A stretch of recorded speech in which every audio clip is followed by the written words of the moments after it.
मी सुनेत्रा अजित पवार, मी महाराष्ट्र राज्याची उपमुख्यमंत्री म्हणून माझी कामे निष्ठापूर्वक व ससद्विवेक बुद्धीने पार पाडेन। दोस्तों नमस्कार और आप सभी का एक नए एपिसोड में बहुत बहुत स्वागत है। मैं हूं सोहित मिश्रा। मेरे दाहिनी तरफ आप देखेंगे कई सारी गाड़ियां हैं, वीआईपी पुलिस मौजूद है, वीआईपी लोग मौजूद हैं, बड़े पैमाने पर मीडिया मौजूद है। और ये जो मेरे बाईं तरफ आप यहां पर देख रहे हैं ये महाराष्ट्र विधान भवन है। और शनिवार का दिन अगर आपको मैं बता दूं तो ये बहुत महत्वपूर्ण दिन है।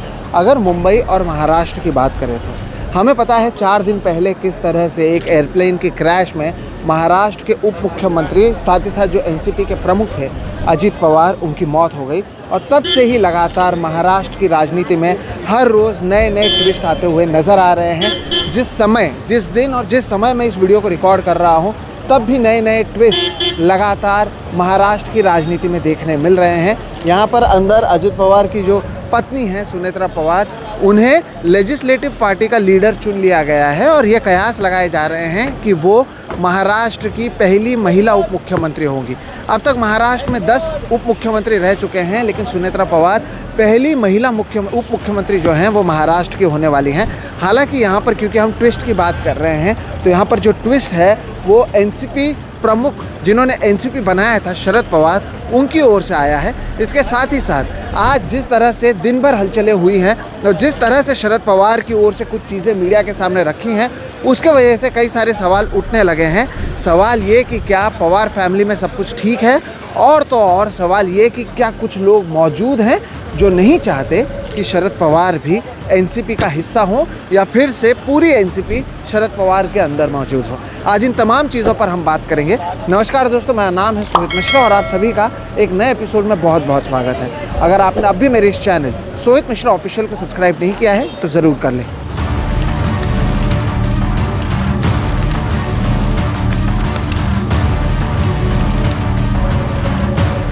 दोस्तों 4 दिन पहले हम सभी को पता है एक वहाँ पर ज़िला परिषद के लिए जब अजित पवार बारामती पहुँच रहे थे प्रचार के लिए, तब उनके फ़्लाइट का वहाँ पर लैंडिंग के समय क्रैश हो गया। उसमें उनके सहित कुल मिलाकर 5 लोगों की मौत हो गई और तब से ही लगातार कई सवाल जो है उठ रहे थे। सबसे बड़ा सवाल ये कि अब आगे होगा क्या।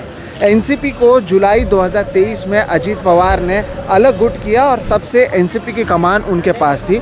2024 लोकसभा में जब उन्होंने चुनाव लड़ा था तब केवल 1 सीट पर उन्हें जीत मिली थी, जबकि शरद पवार की जो एनसीपी थे उन्हें 9 सीटों पर जीत मिली थी। लेकिन विधानसभा चुनाव में अजित पवार ने कमाल कर दिया था। चुनाव से पहले जिस तरह से लाड़की बहन योजना की शुरुआत की गई थी, 1500 रुपये महीना महिलाओं को दिया जा रहा था, अजित पवार ने बता दिया कि कम से कम महाराष्ट्र विधानसभा में और महाराष्ट्र की राजनीति में लोगों ने उनके एनसीपी को चुन लिया है, भले ही लोकसभा में शरद पवार के एनसीपी को चुन लिया गया था। लेकिन अब क्योंकि एनसीपी 2 तरीके से लगातार बढ़ गई थी, शरद पवार के पास एक गुट मौजूद था जो लोकसभा में मजबूत था, जबकि विधानसभा में अजित पवार की एनसीपी मौजूद थी। ये सभी चीज़ें होने के बीच में अचानक से अजित पवार की मौत के बाद एक वैक्यूम कहीं ना कहीं एनसीपी में नज़र आया, कम से कम अजित पवार गुट के एनसीपी में। और इसलिए आप देखेंगे कि मौत के 4 दिन के भीतर ही कई सारी चीज़ें बदल गई। यहाँ पर सुनेत्रा पवार को लाया गया और एनसीपी के तमाम नेता थे, उसमें छगन भुजबल हों, साथ ही साथ सुनील तटकरे हों, प्रफुल्ल पटेल हों, दिलीप वलसे पाटिल हों, ये बड़े बड़े नेता हैं एनसीपी के। उन्होंने यहाँ पर प्रपोज़ल रखा कि सुनेत्रा पवार को लेजिस्लेटिव लीडर बनाया जाना चाहिए एनसीपी का, यानी वो नेता जिनके अंतर्गत पूरी पार्टी का कामकाज जो है विधान भवन में चलेगा। और इसे हर किसी ने मान्यता दे दी और बिन विरोध सुनेत्रा पवार को यहाँ पर बना दिया गया लेजिस्लेटिव लीडर। लेकिन यहाँ पर ही स्टोरी की शुरुआत होती है। सबसे पहली शुरुआत ये होती है कि शनिवार, जिस दिन ये ऐलान हमें शुक्रवार को ही पता चल गया था कि सुनेत्रा पवार को जो है लेजिस्लेटिव पार्टी का लीडर बनाया जाएगा एनसीपी का, और तो और शाम को 5 बजे वो उप मुख्यमंत्री पद की शपथ लेंगी।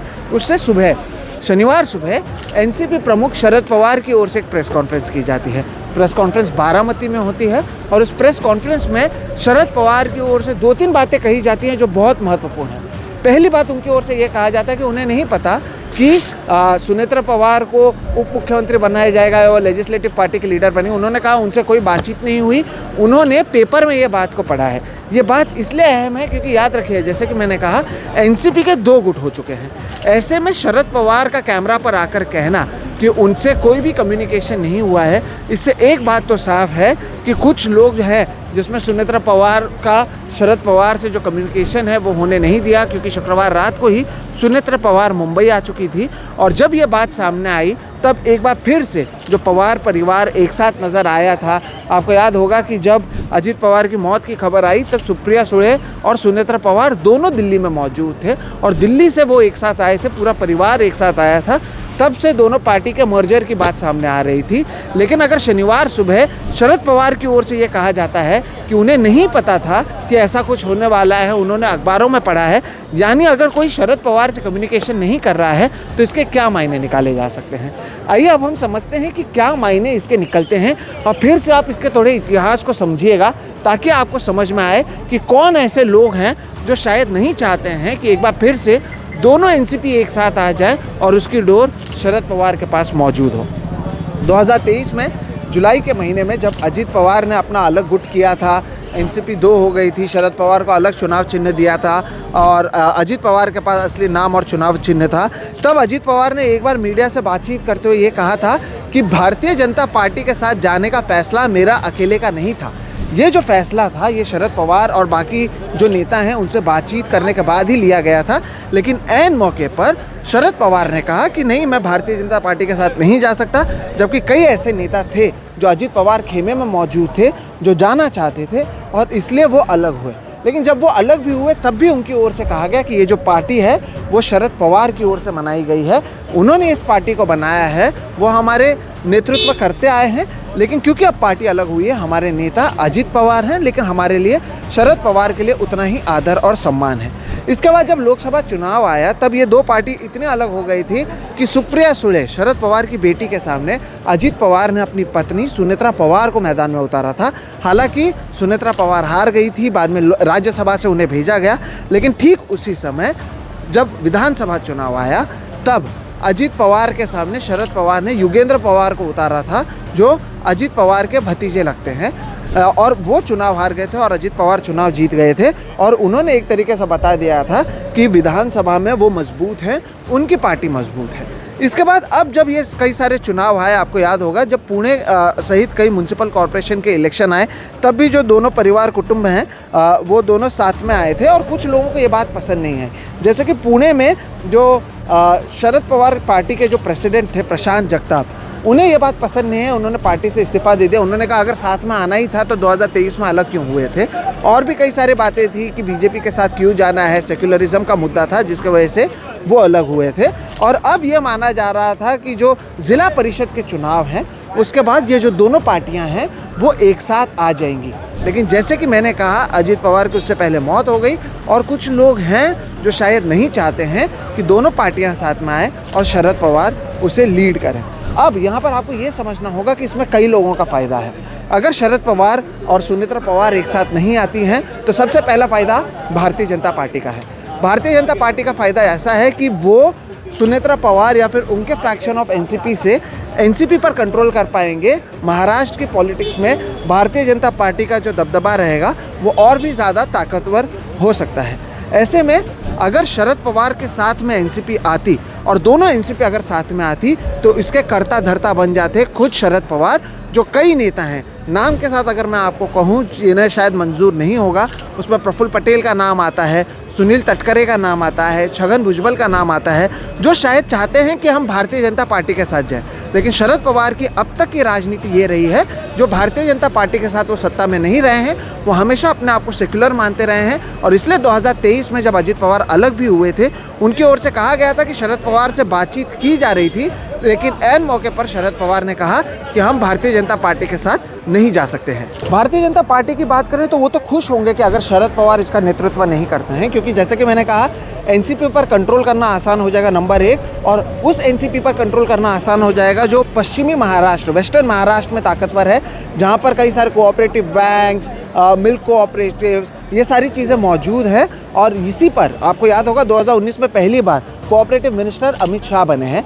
ऐसे में इस पर कंट्रोल करना भारतीय जनता पार्टी के लिए आसान हो जाएगा। और एनसीपी में भी कई लोग, जैसे कि मैंने कहा, प्रफुल्ल पटेल हों, छगन भुजबल हों, सुनील तटकरे हों, ये नहीं चाहेंगे कि अब जब कमान उनके हाथ में है, उनकी नज़दीकियाँ नरेंद्र मोदी से बढ़ रही हैं, ऐसे में शरद पवार फिर से अगर पिक्चर में आते हैं तो उनकी कमज़ोरी, उनकी जो नज़दीकियाँ हैं वो कम हो सकती हैं। शरद पवार ने अगर ऐन मौके पर ये तय कर लिया कि नहीं, हमें नहीं जाना है भारतीय जनता पार्टी के साथ, तो क्या होगा, ये भी सवाल है। अगर शरद पवार और बाकी लोग तय करते हैं कि नहीं हमें जाना है, तब भी कई सारे लोग हैं जो शायद नहीं चाहेंगे कि वो नहीं जाए। ऐसे में ये भी एक बहुत बड़ा सवाल दोनों पार्टियों के खेमे में मौजूद था। इसलिए एक आप पाएंगे कि शरद पवार को नहीं बताते हुए यहाँ पर सुनेत्रा पवार पहुँच गई और सुनेत्रा पवार के ही देखरेख में यहाँ पर अब उन्हें न केवल नेता बनाया गया है, बल्कि जब तक आप इस वीडियो को देखेंगे तब तक सुनेत्रा पवार महाराष्ट्र की पहली महिला उप मुख्यमंत्री होंगी। जैसे कि मैंने कहा, अब तक 10 उप मुख्यमंत्री महाराष्ट्र ने देखा है। अजित पवार कई बार उप मुख्यमंत्री रह चुके हैं, लेकिन सुनेत्रा पवार पहली महिला उप मुख्यमंत्री महाराष्ट्र की होने वाली हैं।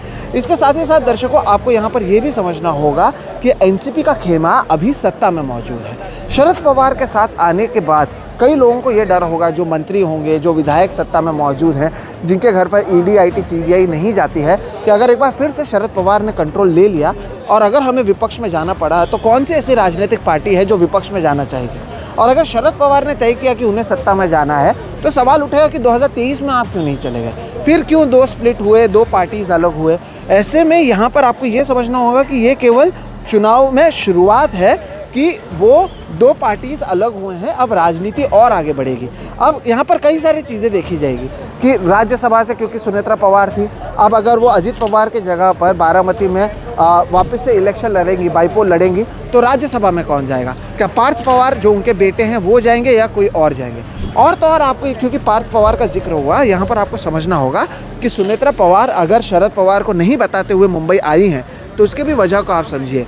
जब पार्थ पवार 2019 में इलेक्शन लड़ रहे थे, शरद पवार का जिस तरह का समर्थन रोहित पवार के लिए था या फिर अभी युगेंद्र पवार के लिए उनका समर्थन था, उस तरह का समर्थन शरद पवार ने पार्थ पवार के समय नहीं किया था। पार्थ पवार अजित पवार के बेटे होने के बावजूद पहला चुनाव वो हार गए थे। ये बात और कोई याद ना रखे या ना रखे, पार्थ पवार की माँ सुनेत्रा पवार को ज़रूर याद थी। इसके अलावा सुनेत्रा पवार सुप्रिया सुळे के खिलाफ चुनाव लड़ी थी, जो शरद पवार की बेटी हैं। ऐसे में ये जो पूरा कैलकुलेशन था, ये पर्सनल भी था, ये फैमिली भी था, उनके कई सारी चीज़ें याद थी, जिसकी वजह से वो लोग अलग हुए हैं। अब देखना आगे ये होगा कि क्या 2 एनसीपी साथ में मर्ज होती हैं, नहीं होती हैं। सुनेत्रा पवार उप मुख्यमंत्री बनती हैं तो उन्हें कौन सा मिनिस्ट्री दिया जाता है, फाइनेंस मिनिस्ट्री किसके पास रहता है? क्या सुनेत्रा पवार वाकई एनसीपी को कंट्रोल करती हैं या केवल नाम के लिए उन्हें आगे प्रेसिडेंट बनाया जाता है? नेशनल प्रेसिडेंट कौन रहता है? कौन इसका ख्याल रखेगा? ऐसे कई सवाल हैं जिसका जवाब नहीं मिला है। लेकिन महाराष्ट्र की राजनीति में 2019 के बाद से दर्शकों, जो एक के बाद एक माहौल बढ़ता जा रहा है, वो माहौल अब भी बरकरार है। और इसलिए जब शरद पवार की ओर से शनिवार सुबह कहा गया कि मुझे तो नहीं पता कि क्या हो रहा है, ये उनके पार्टी का प्रश्न है, पार्थ पवार यहाँ से उन्हें बारामती जाना पड़ा। लगभग 1 घंटा वो वहाँ पर मौजूद थे। सुप्रिया सुळे, शरद पवार, सबसे उन्होंने बातचीत की। हालांकि क्या बातचीत हुई इसके बारे में जानकारी नहीं है, लेकिन जब हम यहाँ पर बात कर रहे हैं, 2-3 चीज़ें जो अब तक सही से पता चल पाई हैं।